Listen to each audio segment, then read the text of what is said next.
Jadi mereka memilih itu pertimbangan terbesarnya visi misi.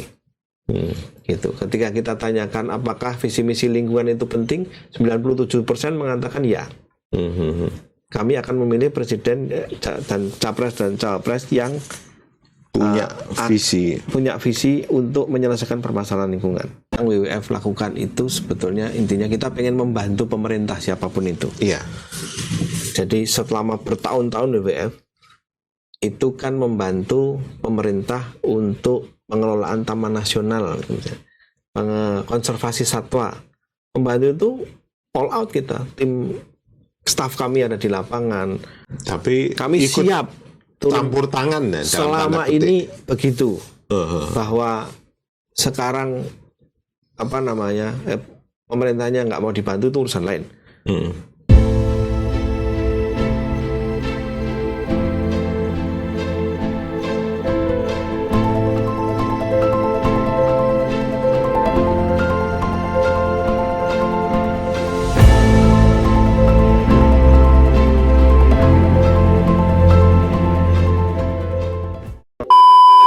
Assalamualaikum warahmatullahi wabarakatuh.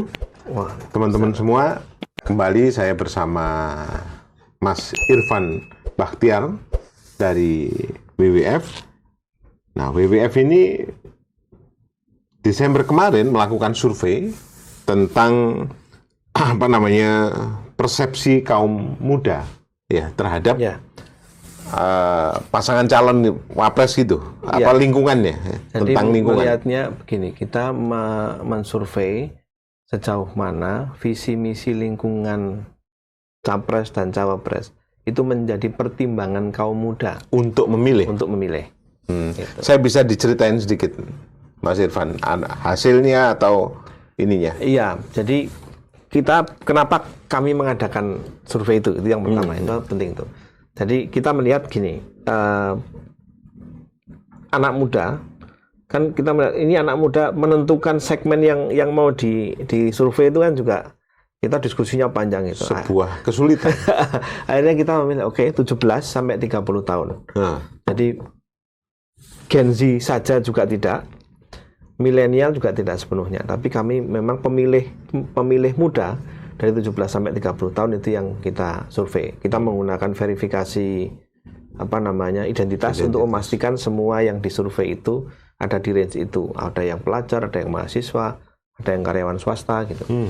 Ada yang tidak bekerja, macam-macam. Nah, kita pengen tahu sebetulnya ada tiga. Yang pertama, mereka itu melihat visi misinya capres cawapres nggak? Gitu. Artinya mereka ini tingkat literasi sebenarnya yang sedang kita ukur. Sejauh mana mereka itu ngelihat itu sosoknya saja atau coba mereka mau ngapain sih? Yang pertama. Yang kedua, soal penyelesaian permasalahan lingkungan hidup. Itu menjadi pertimbangan mereka atau tidak? Itu. Tentu itu dari mana? Dari visi misi. Betul. Yang ketiga, yang kami lihat adalah persoalan lingkungan hidup apa yang menurut kaum muda paling itu menjadi prioritas untuk diselesaikan, untuk diatasi, untuk dibereskan gitu. Nah, ini sebetulnya menjadi bahan kami untuk kami sampaikan ke pasangan calon juga, dan itu kita sudah kemarin kita ketemu dengan masing-masing tim bareng-bareng sih, tim sukses, kita serahkan ke mereka ini dokumennya. Silahkan kalau itu mau jadi bahan untuk komunikasi dengan publik, caranya bagaimana, apa yang paling dilihat kaum muda, monggo. Semuanya kita berikan dokumen itu. Itu kita undang bareng-bareng dalam launching kita kemarin, dan bersama salah satu stasiun televisi gitu. Begitu. Ada yang menarik nggak itu temuan itu, misalnya tentang apa yang paling menjadi konsideran teman-teman muda itu untuk diselesaikan? Nah, ini yang menarik. Kami sih ada 11 sama berapa, tapi kami melihat ada paling tidak 5 terbesar persoalan lingkungan yang anak muda ini melihat itu menjadi paling penting untuk diselesaikan. Apa aja itu? Yang pertama itu sampah plastik. Oh, sampah plastik. Yes. Yang kedua itu air bersih. Yang ketiga itu kota hijau. Kota hijau. Kota hijau. Yang keempat itu polusi industri. Industri ya. Polusi industri. Dan yang kelima itu keanekaragaman hayati. Oh, masuk juga. Saya kira nggak masuk itu. Masuk. Itu kelima dan itu tipis-tipis saja dengan yang lain. Gitu. Jadi 5 itu adalah 5 isu yang dipilih oleh sebagian persentase terbesar yang kita survei itu menjadi isu prioritas untuk diatasi. Itu kaitannya dengan yang pertama tadi kita, sesi pertama kita, itu sama sekali nggak. Itu tidak banyak diangkat di dalam di dalam debat Padahal cawapres. sudah diberikan ya? Ya memang kami memberikannya tanggal 18 lah. Kita berikan. Karena kita launching tanggal 19. Jadi memang jadi tebaan apa yang ada, maksudnya apa yang ada di kepala mereka kita dengan, sudah bisa dengan yang ada yang muncul. Jadi mereka pasangan-pasangan calon ini tidak bisa artinya belum sejiwa dengan anak muda melihat masalah. Gitu ya? Karena kemarin yang dipaparkan kan bukan itu. Iya. Tidak ada yang ngomong plastik, tidak ada yang... Mereka justru ada yang ngomong plastik itu, Gibran. Botolnya kok minumnya plastik? Ada ya, cuma satu, anak muda soalnya dia. Artinya mereka sudah punya agenda setting sendiri tentang lingkungan gitu kan ya? Yes, ya, itu. Sementara ini adalah dari lapangan yang ini loh realnya. Ya. Bahwa yang membuat anak muda worry itu adalah polusi, plastik, apa tadi, dan lain-lain gitu kan ya. Keanekaragaman hayati termasuk. Jadi memang bagaimana kita mengatakan itu kalau kemudian anak muda yang berada di samping mereka itu kayaknya tidak diperhatikan kepentingan. Nah, kalau kepentingan itu tidak diperhatikan oleh yang membuat kebijakan, mereka ini adalah sekumpulan orang yang membuat kebijakan. Sebetulnya begini, kalau kita kan juga melihat, jadi dari isu-isu itu ada nggak di dalam visi misi mereka? Itu kita juga melakukan analisis itu. Memang sebagian besar itu ada di situ. Sebagian besar sih sudah diadres sama pasangan-pasangan di visi misinya, paling nggak oleh timnya ya, di visi misinya. Tetapi ketika mereka memilih apa yang faktor yang harus dikeluarkan di debat kemarin misalnya, untuk yang harus dikeluarkan ini yang pasti banyak orang care gitu. Justru nggak keluar. Itu tidak banyak yang keluar. Polusi industri akhirnya nggak keluar juga ya. Polusi nggak keluar ya. Iya. Di visi misinya masing-masing itu ya. Itu nggak keluar. Ya mungkin karena kemarin bicaranya juga terlalu banyak skopnya. Lingkungan porsinya hanya 1/7 apa. Kenapa WWF nggak bikin aja sendiri, mengundang para pasangan calon presiden itu agar mereka lebih care gitu maksud saya. WWF itu siapa? NGO itu kan NGO yang harusnya diakui pemerintah sebagai mitra kan gitu. Ya kami mengundang timnya pada saat launching kemarin, kami mengundang timnya dan datang semua alhamdulillah. Kami mengundang timnya hanya karena waktunya juga 1 jam gitu untuk dialog, nggak bisa terlalu dalam. Yang terbahas baru soal energi, soal kebanyakan energi sih yang terbahas. Kembali kepada anak-anak muda itu, menurut Mas Bahtiar, apalagi yang jadi concern teman-teman muda itu? Kalau jadi kita melihatnya begini, yang pertama mereka itu memilih itu dasarnya apa? Apakah visi misi atau dia hanya melihat sosoknya? Itu bagian dari survei kita. Yang menurut kami cukup meskipun ya kita harus mengakui apapun benar atau tidaknya ya. Maksudnya ketika anak-anak muda ini mengatakan saya melihat visi misinya, kan kita tidak kemudian mengejar emangnya kamu. Tapi visi misi ini menjadi yang terbesar. Jadi mereka melihat memilih itu pertimbangan terbesarnya visi misi. Gitu. Ketika kita tanyakan apakah visi misi lingkungan itu penting, 97% mengatakan ya. Kami akan memilih presiden dan capres dan cawapres yang punya visi untuk menyelesaikan permasalahan lingkungan. Itu yang menurut kami menarik. Dan ketika ditanya apakah anak-anak muda ini membaca visi misi atau tidak, 48% mengatakan iya, tetapi tidak seluruhnya. Ya, kami juga memetakan kalau Anda milih ini, si pemilihnya 1 itu berapa persen yang baca, pemilihnya 2 berapa persen yang baca, pemilih 3 berapa persen yang baca. Ya, saya baca itu ya. Artinya bahwa mereka tidak seluruhnya baca visi misi itu.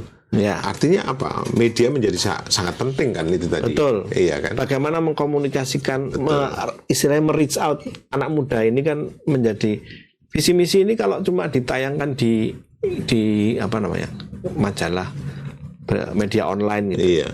Itu anak muda nggak ngelihat, nggak baca itu karena yang dilihat TikTok. Iya. Mestinya itu dimunculkan di TikTok dong gitu. Jadi yang membawa pesan itu harus tepat gitu kan ya. Betul.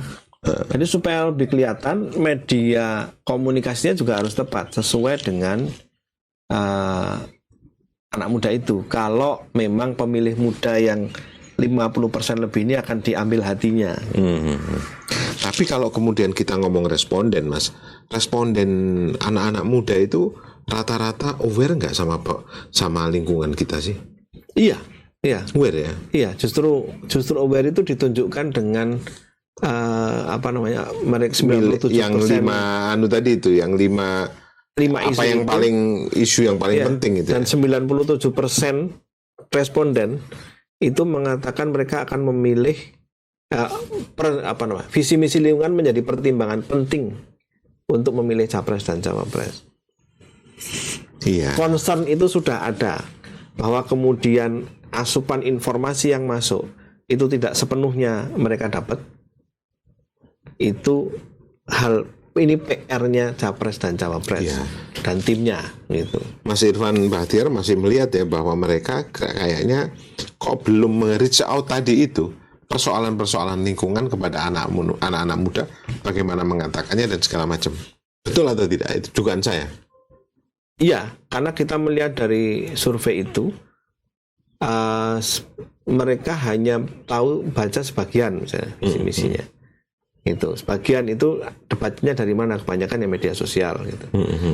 Itu artinya belum semuanya itu bisa dikomunikasikan, dan ada anak muda yang kecenderungannya pada calon tertentu, misalnya persentase mereka yang baca visi misi dikit gitu. Nggak perlu baca lah, kira-kira begitu mungkin. Pokoknya ya. Itu jadi nggak perlu baca langsung gitu. Jadi kan ini agak loh, kalau di atas begini kok ternyata kenyataannya seperti itu. Ada di pertanyaan berikutnya, ketika Anda memilih si X gitu, apakah Anda sudah baca visi misinya?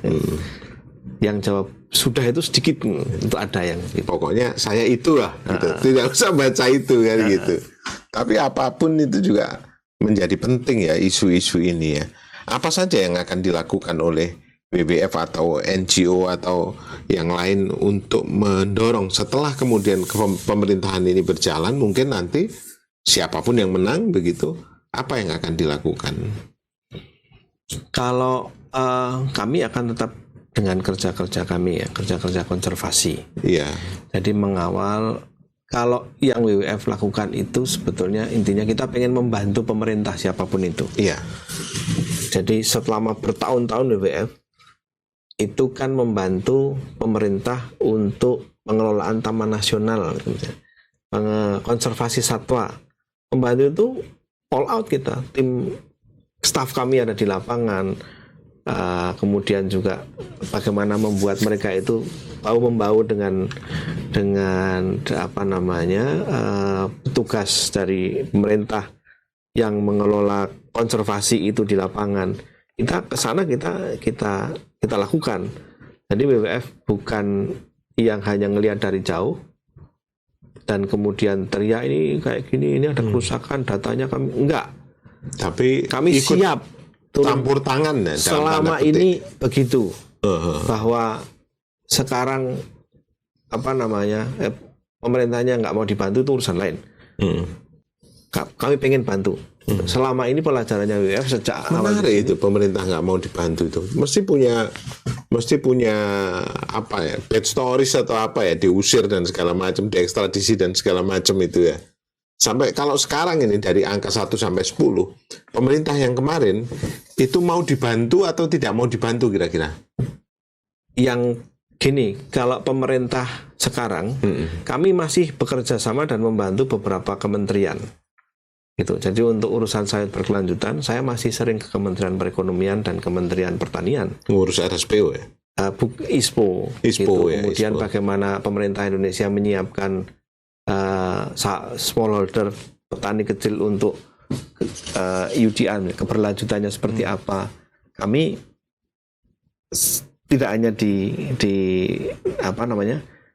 Jakarta ya, tapi di lapangan kami juga melakukan itu. Kita kerja di lapangan. Dengan Kementerian Kelautan, kami membantu di beberapa marine protected area Yang konservasi dilindungi ya. laut, area perlindungan di laut itu. Tim kita ada di lapangan dan itu membawa juga dengan tim dari KKP gitu. Ya memang yang sekarang mungkin agak kurang sreg dengan ya gimana ya ngomongnya ya.